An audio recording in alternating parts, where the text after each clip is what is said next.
paper magic will survive like the heat death of the universe, and will... Oh, it's a smuggler's copter. Would you like to crew this? And then it crashes because they don't understand arithmetic. All your cards belong to me. 2 minutes into macing him in the eyeballs, I switched to pepper spray. He's like, it's all right, refreshing. And went back to the mace. Magic is dying. I'm done. Selling everything. I might be a hoarder. And yes, I don't have the crayons or glue to explain this to you right now. What, are you gonna die twice? Oil will be worthless before magic cards will. Well, okay, Dr. Man. That's Mr. Dr. Professor Jason. This is what happens when DJ's not here. We're all a jumble. I actually just got back from spring training last Saturday. My kid has been, my 8-year-old who just got into baseball last year, has been bugging me about going to a game or something. So we just hit him with he was complaining about being bored Saturday morning. So he said, "Hey, what if we went to the airport instead?" And he was like, "What?" I was like, "What if we went to the airport and we got on a plane and we went to Phoenix?" And he's like, "What do you mean?" And he's like, "Right now?" And I'm like, "Yeah." And he's like, "For spring training?" And then he went crazy. It was awesome. So I've spent the last 48 hours before recording this show going to baseball practices in the sun and baseball games in the sun and standing for hours on concrete to try to get autographs from baseball players, which, hey, spring training's a pretty cool experience. We got like behind home plate, third row for like $80 a ticket. It was really cool. So big recommend to that experience, doing things with your family, fun. Very tired as a result, and not totally clued into Magic, but from what I understand, there are a lot of new Magic cards making waves over the past week. I wouldn't know. I spent the weekend taking Lily to see the Columbus Blue Jackets Red Wings outdoor game. Ooh, that's fun. 25 fucking degrees by the time the first period ended, and it was 0-0 at the end of the first period. Right? Maybe less fun. I took Lily because 21 Pilots played like a 6-song supercut thing before they ran backstage and got coats on or whatever. So we were mostly there for 21 Pilots. I don't care for either of those hockey teams. Unfortunately, only the Red Wings lost. I wish both teams could have lost. But it was historic to be in that crowd of 90,000 at the Ohio State University's The Shoe. Yeah, and to be there for 21 Pilots. Good for you. To be there for 21 Pilots, because my daughter likes hockey, and my daughter likes 21 Pilots, so that was an easy sell, but it was just cold, and it was very miserable. And the guy in front of my daughter was 6'5", and everybody stood up, so she couldn't see the game. Fucking 6'5" people all need to be just sit down. You can see if the person in front of you is like 5'6", and you're 6'5", and you're sitting, you can see over their head. You should actually have to put them up on your shoulders. Yeah. My daughter would have seen great if that guy... But, like, look, we had seats that were very close to the ice, which made them terrible, because all we could see was the back of the bench. But it was cool that the Red Wings got scored on 5 times, and the Blue Jackets got scored on 3 times. That's fun. I got to see my favorite hockey players wearing my least favorite hockey jersey. That was cool.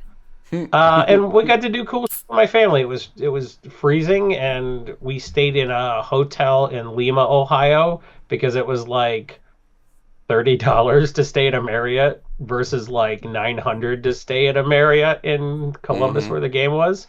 So we just had a really cool weekend, but it was really tiring, and like it was 2 hockey teams I don't care about and a band I don't care about, but like she had a lit time, so that's the kind of you got to do as a dad. So hey, that good for us. I mean, Here on the Dadcast, having to like take her to like a Chapel Rowan concert or some shit would like be pure misery. Like there are worse things than a hockey game and a band that's like pretty Shut good. up, Jason. You love some sad girl music. She sounds like she's yodeling. It's the worst. There's no way you don't like that. She's music. totally fine and average. No, Here's the it's thing. my Here's gay the thing, 5-year-old son likes Pink Pony Club too much, and I'm sick of hearing it.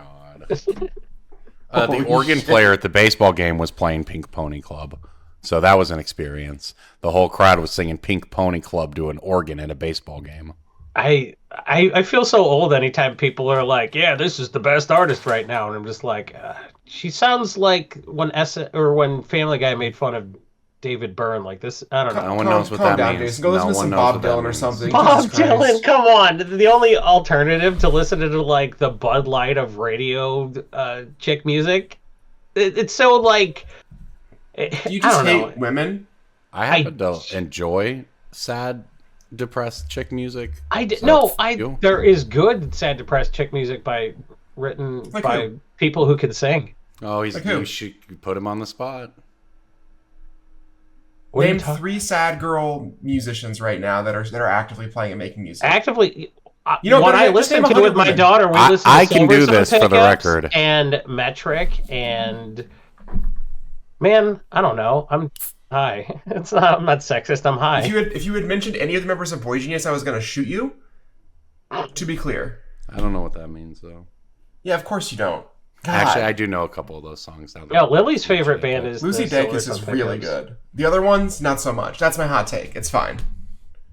Jason, you could have said like some old Snail Mail's boomer the best shit, like sad girl Paramore. artist right now. By the No, way. but like I was thinking of shit I actually listen to. Like I could name Heart and Bonnie Raitt and like a bunch of chicks who really shred on the fucking guitar that my dad raised me on. But like I don't listen to a ton of Heart right now, but I do listen to a ton of Silverstone Pickups. So I'm not gonna like make a bunch of shit up to like try to appear less sexist. I'm listening to rock music with my daughter. I think I'm doing okay. Can we make Jason do the Name 100 Women challenge? You know about this? We time him. We put him in front of a Google Doc. He has to write out 100 women. A couple of rules. You can't name. You can't say like Obama's wife. You have to say Michelle Obama. Porn stars are discouraged. Porn stars are discouraged. It would make it too easy. That's okay. You know what? That's a very toxic rule because I think that sex work is legitimate work. However, far be I it from did me as a man to tell women what is toxic. So I will follow that rule. When I did it, I only named porn stars who had been on the Eric Andre show. Okay. The other caveat is it can be can't anyone be living that or dead. hard, man. Come on. One of the regulars of my actually the person who drinks like 12 gallons of milk a week said that they could get to about 80 women from antiquity for that. So like, you know, fucking old pharaohs and shit. I mean, when you sit down and think about it, everyone, it's not like hard, right? It's one of those put people. I could name 100 female comedians whose music whose albums I've stolen. Obviously, on you can, streaming. Like you can that name, that wouldn't be yes. that hard. Yeah. It's not hard when you're sitting at your computer thinking about it. You can name professional athletes. You can name singers. You can name But you put actresses. someone It's on the not hard spot. to get to 100. Yeah, you put someone on the spot, and they're just going to lock up though. And Yeah, I you see put someone on the timer spot for counting anything up. though. Yeah, Yeah. it's fun. Well, let's It's talk about fun some to- magic. Let's talk Why? about some magic. Let's talk about the RC. There's an RC next week. I found out there was an RC 3 weeks ago. There's 2 RCs in the United States, we learned. So that's cool. That's happening. Cass, you're heading there, right? I'm going to Charlotte, North Carolina. I played no RCQs for the season, so I'm going to LCQ in. And if I don't LCQ in, I'm going to do nothing the rest of the weekend. And that's okay. That's a lot of cues to try to queue for the PT. Yeah.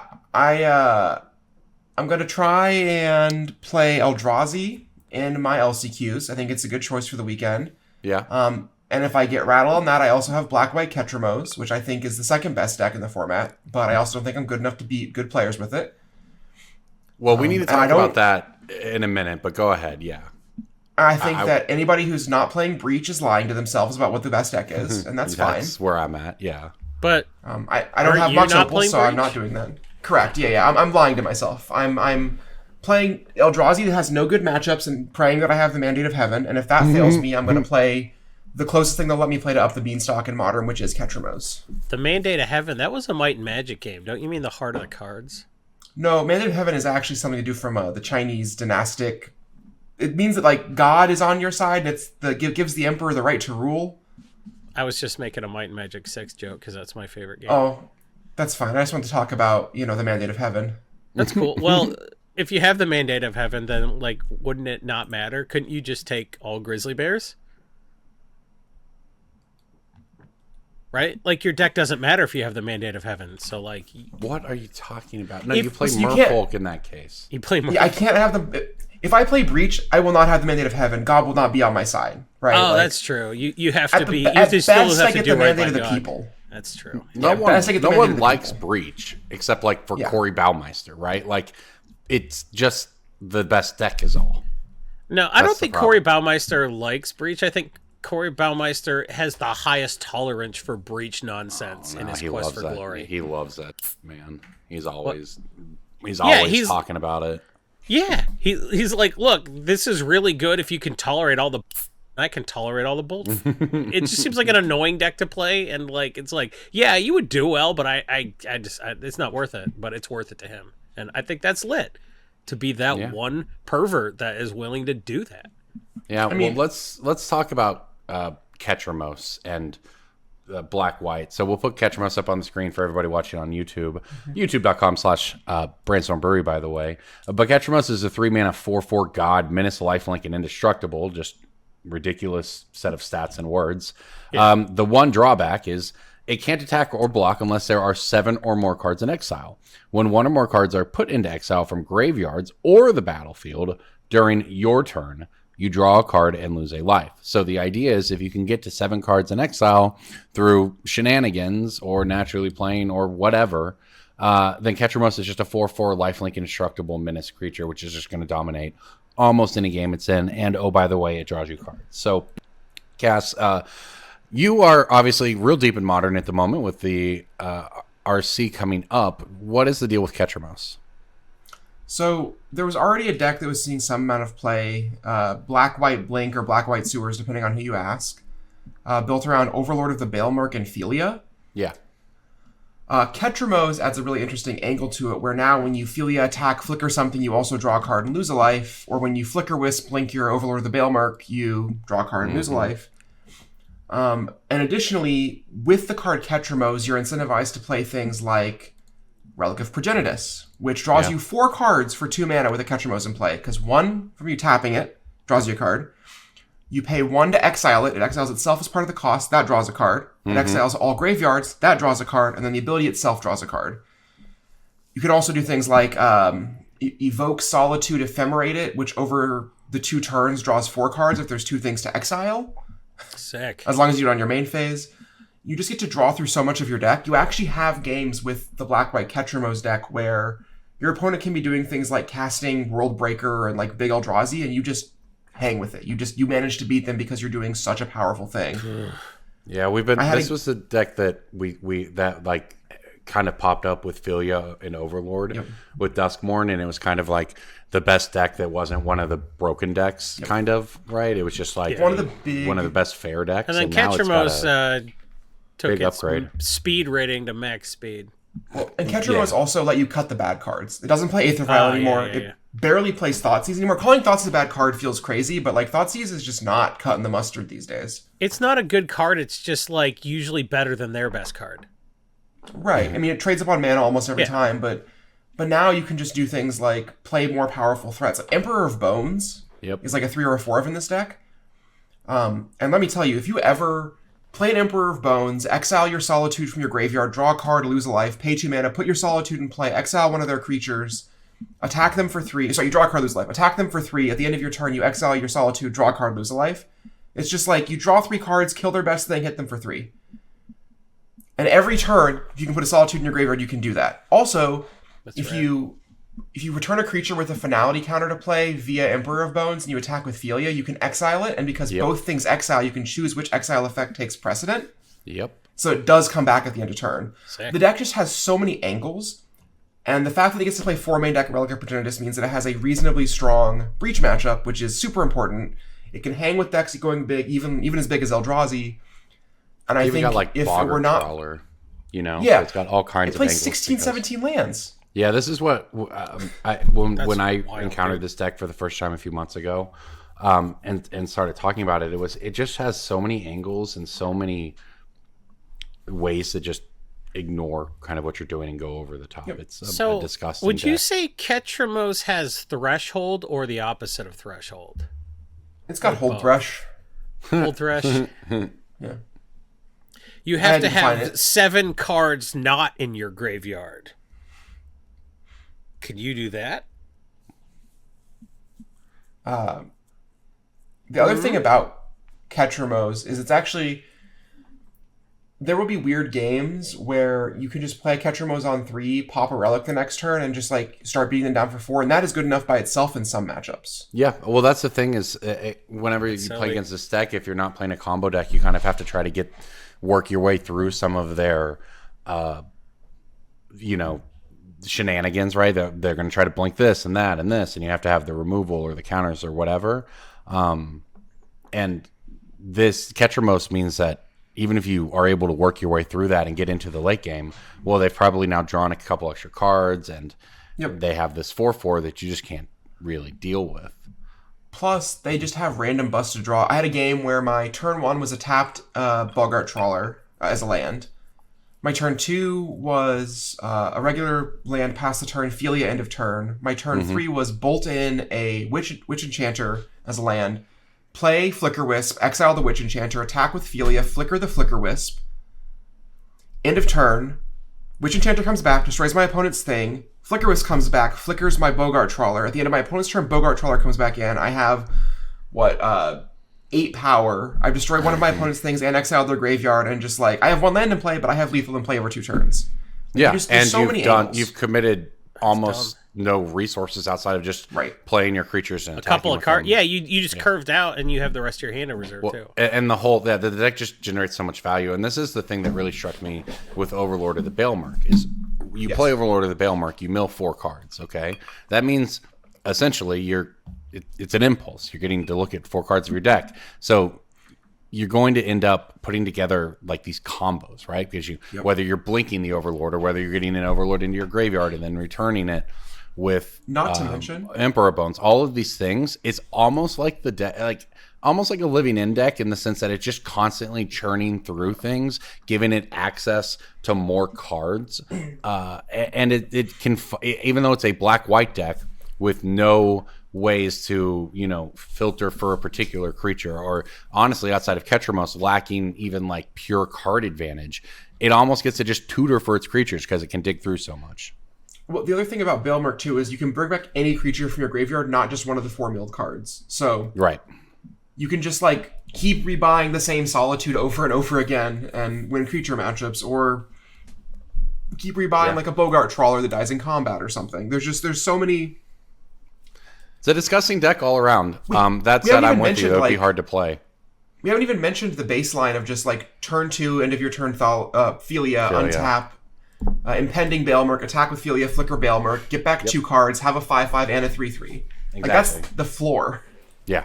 That's why people have been trying to go around with the combo ways to beat it. Ketramose allowing it to play relics and cut the vials, which are already like, as weird as it is to say, kind of slow in the deck.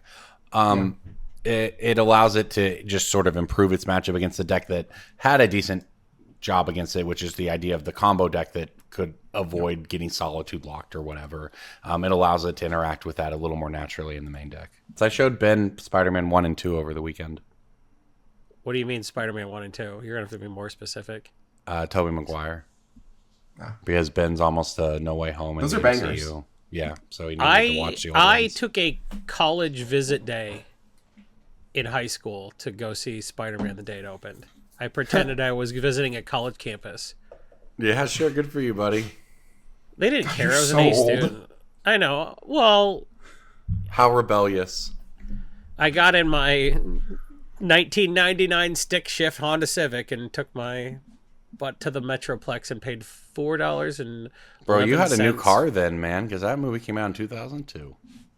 Sure did. But yes, it was very funny hitting all the memes in it, right? It's an interesting movie, especially with Ben watching all the MCU and having all kinds of questions about it, and now trying to get him caught up for No Way Home, and you just have to show him 25 years of movies in a weekend. Oh, you got to show me Andrew Garfield Spider-Man movies too. He's watching all 5. Yes, he's watching all 5 of them before he's allowed to watch No Way Home. But he also wants to go see Captain America. So now, and this is where he hit the TV show part of the MCU, so he's got to work through like Loki and stuff like that. So, it's been fun for him, but it's a lot. I would rather have a daughter who forces me to go to Chapel Roan concerts than a son who makes me watch the MCU. I enjoy it. I have a daughter and That's a son, fine. so like neither one is. Yeah, but your any son's better. gay, so it's fine. Yeah, I have 2 daughters, and Let's talk about good for her. let's talk about Spider-Man while we're on the subject. Yeah, I don't want to imply that Soren's not my favorite. The Spider-Man cards are out. There's a handful of them They're that we have super seen. mid. And Jason thinks they're mid. I think they're I love that they're flavorful. mid. Because look, you're not going to fuck up all of EDH by making a Venom that's too good, right? I think the Final Fantasy and Spider-Man stuff being terrible is a signal that they're like, look, we understand that these cards have consequences, and we are going to make sure that these are like commander, or like, the 2 Planeswalker decks where like it's 8 mana Liliana versus 8 mana Jace, and they both have ridiculous effects, but they're 8 mana because you're teaching people to like survive till 8 mana. Yeah, I played that eight mana bolus that just like drew a card. It was terrible. Yeah. Yeah, so like that stuff should exist, and if that is the on-ramp for new players to the game, maybe you don't need a mechanically ridiculous Peter Parker Ascendant Planeswalker card with 7 abilities. Maybe you just need a 7 mana Doc Ock that just up every turn because like you're teaching somebody how to tap lands for mana. To be clear, I believe these are not a part of the main set, right? This is like a special box thing that is not standard legal. Spider-Man Eternal? Yeah. Okay. So if that's what this box set is, as a way to teach new players Magic the Gathering, I think this will be really cool. Plus, Grasping Tentacles and Pumpkin Bombs are actually good Magic cards outside of this set. So, like, they made it worth buying, and they made it easy to... If this is just like a box set of just like what I was saying, like the it's Planeswalker the scene decks. box. Yes, it's the It's scene like Lord of the box. Rings ones. Yeah. Cool. This is going to be a great product for new people. So, like, as a player, the snarkier I got is like, oh, Doctor Who, perfect. I got snarkier as a player, but got, like, more hopeful as a person whose livelihood depends on Magic existing. So, like, the less in tune I am as, like, a buyer, the more I see the value is like, oh, this is good for Magic the Gathering. So, like, yeah, my opinion on this podcast is going to continue to be weird, as stuff that I hated a year or 2 ago is going to make me really happy because I was afraid that the Universes Beyond would turn people off, but it turns out it got a brand new person who never would have picked up Magic the Gathering because they don't give a shit about Jace the Mind Sculptor, but they do give a shit about Aang or Peter Parker or whomever, right? I want to answer more dumb questions. I'm not trying to impress anybody with my intelligence anymore. I'm just trying to, like, help a guy who's had a rules question and the only person he could think to email was EDH Rec. That's who I want to be helping at this point in my life. So, like, I don't even like any of the Spider-Man cards they've spoiled so far. I think they all suck. But I'm so glad they exist, and those are 2 opinions I can hold because I contain multitudes. I have a big thought about this Spider-Man set that we've seen. These 6 cards, they're all fine. They don't really bother me that much. The Spider-Man aesthetic, whatever, it's fine. I hate that Venom Deadly Devourer says target symbiote, not just target creature, because this would be a cool cube card otherwise. But instead they added target symbiote, which I'm sure is more flavorful. I'm sure Venom can't graft onto random creatures. That's fine. But you could have made this card something... For the record. Oh, well, having watched great. the Venom movie. Yeah, what do you think Carnage was? I don't know anything about it, but I did watch that Venom movie. That is to say, I would have purchased a copy of this card for my Jund Cube if it just said target creature. But as it stands, I will not be, and I wish that they would be willing... And I'm sure we're going to see plenty of cards that excite me for that. But this particular design, I wish it just said target creature so that more people could enjoy it. Yeah, so people who have it on the screen here, but Venom Deadly Devourer, it's a 4/4 Golgari. for 4. Vigilance and Menace, 3 mana exile creature card from a graveyard. When you do, put X counters on target symbiote, where X is the exile card's toughness. So these cards that were spoiled That's an absolutely absurd Magic card on its face, and if it said target creature, that would be really, really cool. Yeah, for Cube especially. Could we see Wirewood Symbiote retcon to be an insect symbiote? That'd be cool. right? I mean, every changeling is a symbiote, so like every 1-mana changeling is already in play right now because it turns on Mox Jasper. So why not just buy your changeling outcasts? There are 3 changelings in the Jund cube, and I'm thinking about adding Venom anyways. There are also 4 creatures in Magic with the name Symbiote, 2 of which were from Ikoria. 1 is a Jumpstart card, and 1 is Wirewood Symbiote. So come on, Wizards, get on it. Retcon them. For real, Polywog Symbiote should be Symbiote. Polywog Symbiote is the only Essence one. Symbiote. Oh, okay, Essence. And then Saurian Symbiote from the most recent Jumpstart set, which is actually a pretty cool card. It's a... Are there cards with symbiotic in the name? I mean, Probably. probably. Oh, but not the card type symbiote as well. There's 4 cards with symbiotic in the name. Symbiotic Worm, Elf, Deployment, and Beast. Yeah, so these 5 cards are the I don't want to use the word casual here. These aren't going to standard. These, I believe anyway. Yeah. These are the scene cards. These are not the Spider-Man set that is coming later this year. That, just to clarify for everybody, is not based on any Spider-Man you have ever seen in a movie. It is based on the comics. And that we haven't seen anything from that standard set. I think, Corbin, that was a warning for you, who admitted that all your knowledge of Venom was from the Tom Hardy movies. Like, no, just the third one specifically. Everybody else knows Spider-Man from the comics. Do they though?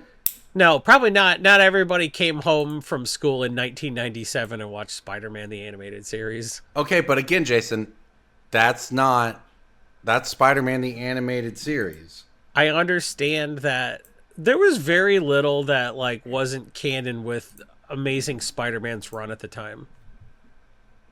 But like ASM in the 90s was actually really good, and it was weird because like that's when Todd McFarlane and Rob Liefeld were working on Spider-Man.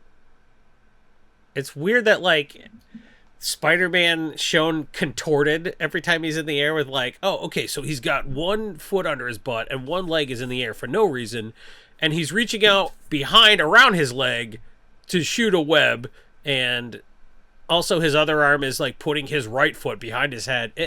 I don't know why that was like, yeah, I don't know why that was like the look for Spider-Man, but like that was when I was like, yeah, Spider-Man's my shit. Because they were trying to make him look like a spider with 8 legs. Jutting out. Yeah, I mean, that's why. But Doc Ock looks like a spider because he has 8 legs. So what are you talking about? 8 legs is an octopus, not a spider. Come on now. Good point. Got you there. Why wouldn't he fight a squid? Dr. Squid has 2 extra arms, right? Don't know. Squids have 6 tentacles. They're like natural enemies of spiders and octopuses. Clearly. Sure. I don't know, man. Why wasn't I not consulted is what I want to know. I only know about Dragonstorm. Hire fans. I only know about Tarkir Dragonstorm. Sorry. Well, I like the card Dragonstorm. Wasn't I just on this cast talking about how it sucks that Dragonstorm isn't the card people kill people with Storm? Well, so now we have Storm Dragon. We have a dragon with Storm. We have a dragon with Storm, which just doesn't make perfect sense. Do we want to break some bulk? Well, yeah. Let's talk about Tarkir for a sec first. Yeah, let's talk about Tarkir. Yeah. Because when we do that, it's breaking bulk, and hey, the episode's over. Let's do pick of the week. Can we please break this episode up? All right, I'll give it to him.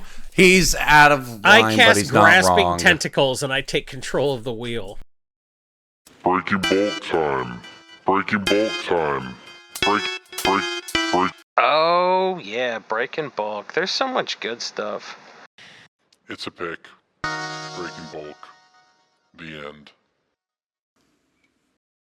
Yeah, good for you. I have an Innistrad White Rare. Innistrad? How many times has it been reprinted? Mentor of the Meek. Some number of times. Like, I think a couple. I almost said Mentor of the Meek. Is it the Angel? No. it is a card that was worth something and then nothing. Does it and make? then something Is it the again. one that makes tokens? Nope. Oh no, that Corbin, was don't be Dark cheating. Ascension. Don't be cheating, Corbin. I'm not. Don't you worry. I'm actually looking up. Innistrad White Rare. It's not the token maker. To be clear, it has 2 reprints. Okay. It's not increasing devotion. Yeah. No. That's what I just said. That's Dark Ascension, also, I believe. Yeah. Oh, good. You're right about that. Yeah. That is what I The said. increasing cycle. Um. There's only like 8 cards it could be. I know. Yeah, hard to think of that set. You know. Is it the Rares are always hard in this game. The 3 colors, 2 white, like Geist? Nope. Nope. You guys have guessed more Dearly than half the Departed, rares I think, in is the the set. card I was thinking of. You were thinking What of is Dearly it? Departed. Yeah. It's Stony Silence. The card is back up to Okay. $10 because that's not a it is break the in best bulk. card.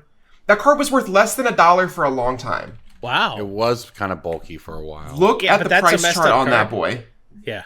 Maybe not less than $1, but yeah. it was under $2 for a while, and it's back up to 10. People need their breach hate. Okay, so this is a card that I would not have put in Breaking Bulk, but it's a Or card not- that I sorry, would not have Breach like Hate, just thought we Artifact should Hate, talk about but- because this going way up, it's relevant, and I'm glad you pointed it out. Yeah. Yes, but I'm not glad you made me look like I didn't know this went up I mean, with your trickery. you probably just didn't know it was an Innistrad because it doesn't really feel like an Innistrad card. That's probably where I actually got you the Yeah. most. It's kind of a generic Maybe. card, yeah, at this point. Yeah. Yeah, why would that Yeah. be an Innistrad? That's a good point. They wanted to do a gargoyle thing, and they had to have hate for Scars of Mirrodin. Just in case Mox Opal was too good in Standard. I think that's the joke, right? Yeah, we'll print this card in case we don't have to owie bandit. Cool. I've got one. It's also white. But it is from different sets. It has 2 printings, technically. One of them is the Brothers War Commander decks, but this first printing was Commander 2021. And it's I lied. There are 3 printings of this $2 card. What was the original? It's a white uncommon, you said? It was Commander Masters was the first printing. And it's an uncommon? There's it's no way an Commander Masters was the first printing, right? Commander Masters was all reprints? This was hang on. This was rare in Commander 2021, but uncommon in Commander Masters, Is this and called the uncommon in Coppercoats? Brothers War. Oh. It's a creature. Call the Copper Uncommon Coats in is a good Brothers War guess. Commander or in Deep Brothers known War Terramancer. Brothers War Commander, Commander 2021, Commander Masters. It was a Deep- rare. Deep gnome Terramancer. Not Deep Gnome Terramancer. That has fewer printings and is a very fucked up Magic card. So the Archivist Brothers War of Commander one Ogma. is retro border. I think I can picture the artwork. Bear with me here. It's like a guy in a white robe. It's like a white and 2 colorless. It like taps to cast an artifact from your graveyard or something. I vaguely can picture this card. I recently held one of these commander decks in my hand. What does the person's face look like? I don't remember. It's either like got a mask on or it's like glowing. I can't remember. It's a guy's in a white robe. I know that much. Archivist something. Okay, I think you're on the wrong track. This is Okay. Lochiel Clockwork Scholar. Yeah, often. Were you thinking of Archivist of Ogma? No. I gotta Lochiel pull this says up. prevent all combat damage that would be dealt to attacking artifact creatures you control, and whenever one or more artifact creatures enters the battlefield, draw a card. This ability only triggers once a turn. This has 3 different printings, and they're all above $2, even despite the fact that this was an uncommon in Commander Masters. I didn't realize it was a card- rare other places, but like this is a messed up Magic card, and it's played quite a bit, but it is not. Even given all the sets that it was printed in, this was not a card anybody really saw coming. This is very expensive all the times it's been printed, and I don't know. It's not bulk, and I have gotten these in bulk for sure, and I'm sure I've sold these in bulk also. What was the name of it, Jason, one more time for people? For Pete, Corbin's like, yeah, the people, not me with my with the document open. Lochiel, Losheel, Clockwork Scholar. The card I was thinking of, by the way, was Scholar of New Horizons, which doesn't fit any of the criteria. I just envisioned a guy in a white robe. The guy in the white robe is Archivist of Ogma, though. Like you're describing that card, yeah. Yeah, I was thinking because of that art, he's got a white robe, but he's got like a red vest over it. Yeah, the card Yeah. I was thinking of was Scholar of New Horizons. I was thinking of the art for Archivist of Ogma, and I fit There out of you the go. criteria. So truly, I failed top to bottom. That is Yeah. how the human brain works, and we're all supposed to be okay with that. Yeah. All right, I've got a gold uncommon from Lost Caverns of Ixalan. Gold on, is it Bartolome del Presidio? No. Is it the green black like turtle thing? No.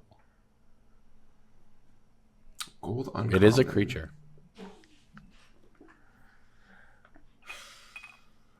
Is it the Black Red Legend? Nope. The Descend one? Oh, No. that's yeah. I know the one you're talking about. One of the Zarvaz colors or is something. green. One of the colors is green. Is it the green blue one? Green blue creature? Nope.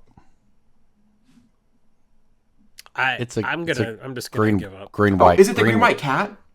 Green, white creature.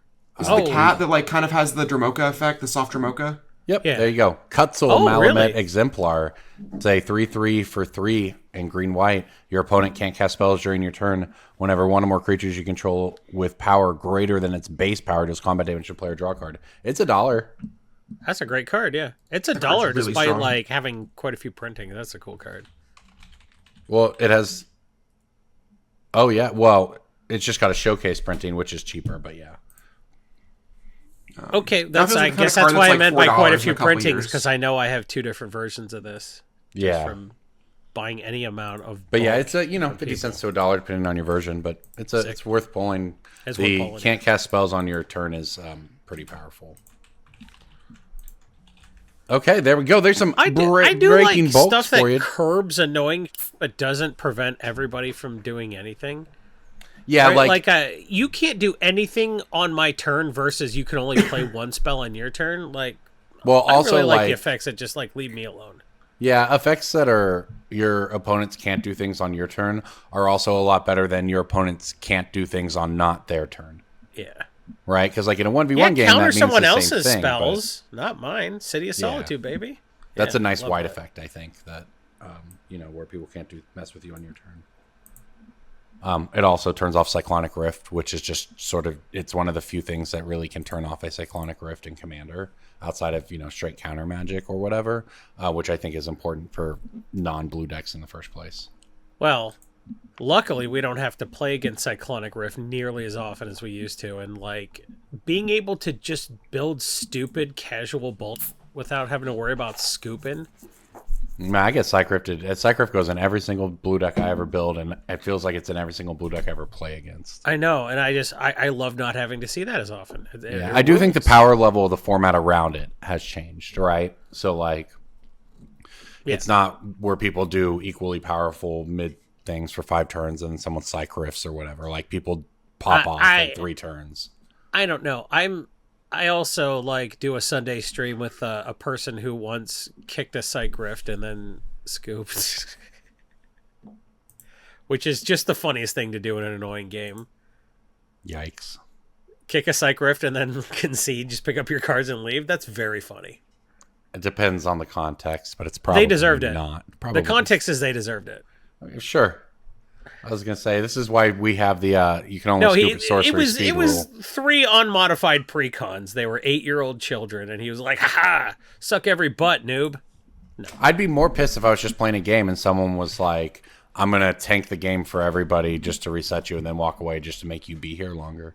I mean, I also like wouldn't care, but like it just depends whether they're doing it to be spiteful or like vindictive or cruel Or funny or hilarious. yeah.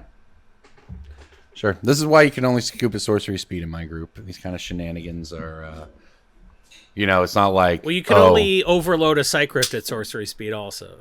So One more time, Jason. Can you only overload a Psych Rift at sorcery speed, or is that not true? Can you do that as an instant? That's bullshit. Yeah. I don't play against Psych Rift. That was my response to that. It is bullshit. It is an instant. It's Cycrift. It's disgusting.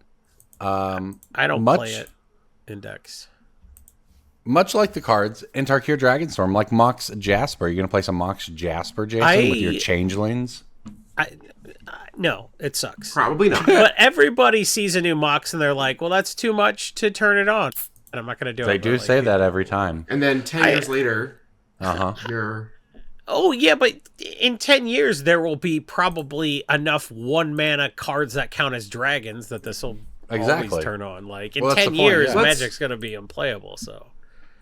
Or it'll be way better. Mox Amber started out, I remember the first like GP where somebody tried to play. They had you had to play weird stuff. Like there were red 1-drop legends. It's kind of the only way you could get anywhere. Zergo, yeah. Yeah, like real painful things just to get extra mana. Actual literal Isamaru. Yeah. So but that's how powerful getting that extra mana was. Yep. Which is now not... you just play Tameo and breach your opponent on turn 2.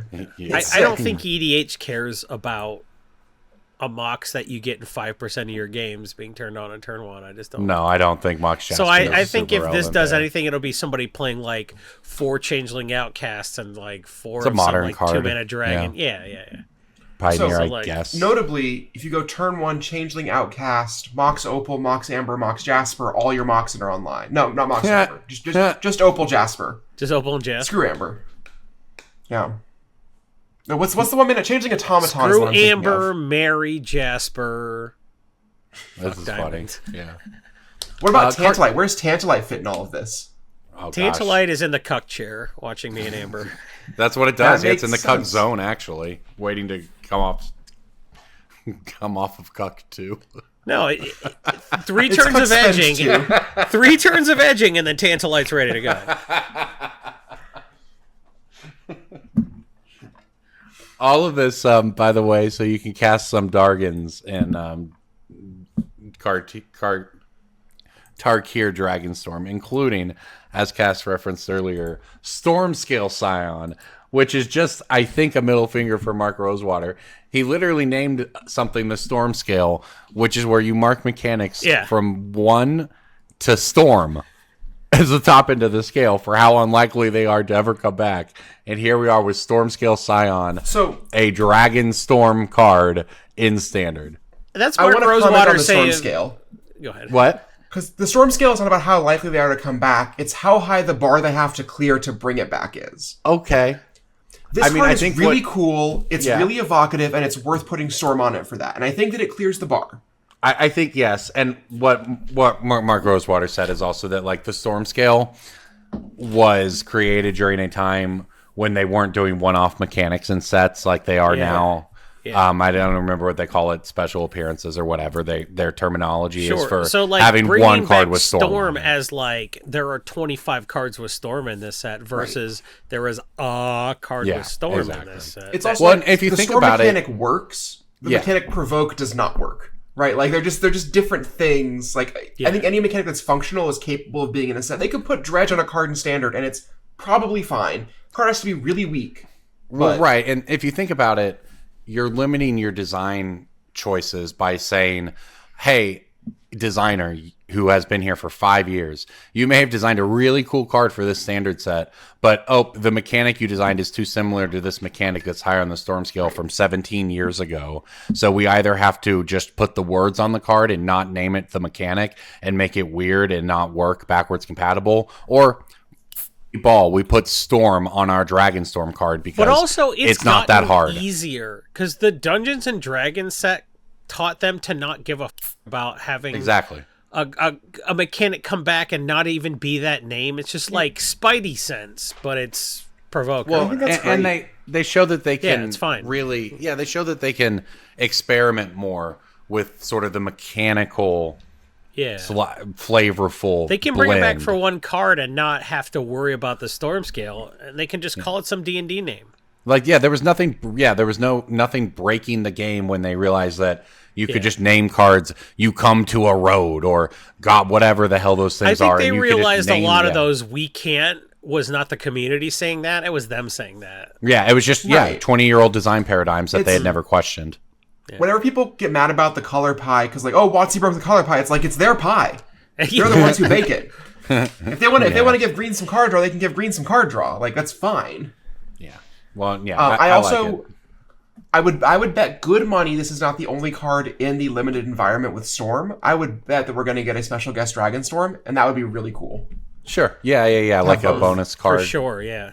Or sheet or whatever just a they special call them. guest, like because it's a cool way to print something that like doesn't have to make sense. In any other context of like, we want to reprint Sacrifice. This feels like a Sacrificey set. Write some flavor text where we can print Sacrifice. And then you got a $3 God Sacrifice. That's worth more than half the rares in the set. That extra guest stuff, once they realized, oh, it's our game, we can do whatever the we want with the special guests, but we don't have to have a whole reprint set. Reprinting 4 or 5 flavorful cards rips. Yeah. What a good compromise. We also get to see such a cool variety of art styles, like the Aether Drift special guest. Yeah. Tons of different art styles you never would have seen on a Magic card in a standard set otherwise. And I'm glad they went for it, because everyone's like, this is ugly as shit. I was like, I normally agree, but like, I do kind of like it. I love the Bloodghast, so them just doing more I like the Bone Miser. Yeah, them just doing I more really like shit. the word invention. It's cool, I guess. Like, some people will be like, this is the ugliest shit I've ever seen, but like, the people that vibe with it, that's going to be like their aesthetic for a while. And I think if you have to reprint things, reprinting them with the same art is just terrible. The special guest is such a good compromise. The card I'm most excited for that we've seen from Dragonstorm so far is an uncommon called Rally the Monastery, which we'll put it up on screen for the people on YouTube, but for those not, it's a white and 3 colorless for an instant that costs 2 less if you cast another spell this turn, and it's a modal spell where you choose one of the following. Either create 2 1/1 monk creature tokens with prowess, or up to 2 target creatures you control each get +2/+2 until end of turn, or destroy target creature with power 4 or greater. I want to cast Mishra's Bauble, then cast this on turn 2 in Modern. Or I want to go land, Lotus Petal, this on turn 1 in Legacy, turn 2 Ancient Tomb, Fleshraker, cast 4 spells, kill you. Like, I think this card could see play in Vintage. I think that upon Tarkir's release on Magic Online, we are less than 24 hours from Justin Gennari getting a 5-0 in a Vintage League with this card. The prowess tokens can go really hard, especially if you're finding a way to play this on turn 2. I have been waiting for years to play with these sick tokens. Oh, the ones that have prowess. Oh, the Korean League promos. Yeah, I've check seen those 10 out on of these. screen, everybody. In history, I have seen 10 of these, and I own 9 of them. I sold the 10th one. These are the coolest thing I own, and I'm so excited to play with them. Yeah, I've never seen them. That's cool. That's rad. Woo. All Those right, are so rare, nobody will even know that they're cool. It's like when I play with that fourth. It is like that sometimes. You play Guru Lands and no one notices or whatever. Exactly. And that's fine. It's for me. It's not for them. I'm not doing it to flex on them. I'm doing it because they're really cool to me. Yeah. When I play my when I play my $8,000 worth of Mutavaults or whatever, and they're like, "Oh, that's a cool full art." All right. Well, I think we will have plenty more Dragons of Tarkir, and also Tarkir Dragonstorm, whatever this one's called, in the future. But for now, before we get out of here this week, we want to leave you, as always, with our picks of the week. Pick of the week, pick of the week, pick of the week. Time for the pick of the week.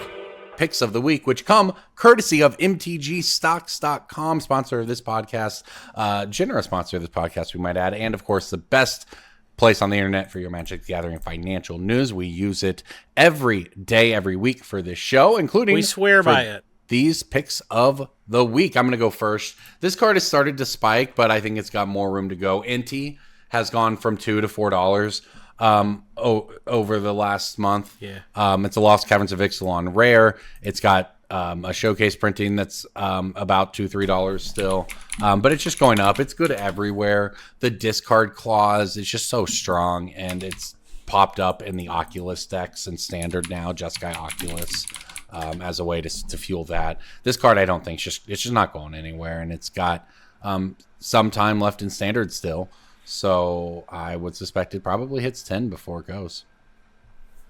Yeah, sick. Inti is really strong. I like a good Brain Freeze, and I think Brain Freeze in Narset Jeskai Waymaster decks, it's probably going to be like the primary way you're killing people. There's the $25 Kaito Brain Freeze. If you can get those under $25, I like that. And if you can pay under 10 for Scourge or like the Gavin's Mystery Booster Bolt, white bordered, whatever that. If you can pay under 10 on any version of Brain Freeze is good. And if you can pay under 25 on the Secret Lair ones, I like all those prices because Brain Freeze is about to be a real EDH win condition on the back of Narset Jeskai Waymaster. That's actually very funny. So Narset Jeskai Waymaster, let's read that one to people. If it's going to be this sick combo card, it's a 3-mana Jeskai 3/4. At the beginning of your end step, you may discard your hand. If you do, draw cards equal to the number of spells you've cast this turn. So storm off. Yep. Storm early and storm often. Yeah. Storm every turn. Like playing your snaps and what's the frantic searches and that kind of shit. Like it's just never bad. This is gonna make people play the most boring bullshit. So Brain Freeze is like, honestly, if I were to play a boring deck like this, Brain Freeze is like the only way I would want to do it. So get your all right, Cass, get you a win condition. I have Relic of Progenitus today. Card that's like around $3 to $5 depending on the version, but it is a 4 of in what I consider to be the second best modern deck right now. And once Underworld Breach gets banned, it will be the best modern deck. I love Relic. I love that it's come back because it's such a classic piece of graveyard hate. It's actually the one I still prefer in my Merfolk deck in a lot of ways because it's carded like it's card neutral, right? When you cycle it's like a 20-year-old card they haven't made obsolete. That's a crazy thing. They've made a lot of effects similar to it that have replaced it in different ways, but sometimes its particular effect matters where you just churning one at a time is sometimes better than the one shot or the, targeted ETB that the others have. Shards of Alara proper. Shards, yeah, Jesus. I am particularly fond of the Brothers War Commander and the Mystery Booster 2 Future Sight one. Mm-hmm. Just lower supply relative. They actually look pretty unique. All the other versions of it kind of look the same. This is not one where I go out and buy a bunch of them, but if you would like to own 4 of them to play Modern anytime soon, I would own these sooner than later. I have my foil ones in my Merfolk drawer. I've got the fish drawer whenever I need the fish tank, if you will, of all the modern playable foil Merfolk cards that go in and out of the deck if I were to ever, play in a tournament. And they're in there. So I'm excited for that one. Also excited that we were able to knock this cast out. We were all scheduling some stuff as Jason and I were on trips. Cass is preparing for an RC and has a lot of other stuff going on as well. DJ's out of town, but here we are podcasting for you. So thank you for listening to Brainstorm Brewery. Thank you for all of our patrons who truly make this possible. Patreon.com/BSB. Thanks for listening, everybody. We'll see you next week. Bye. Later, nerds.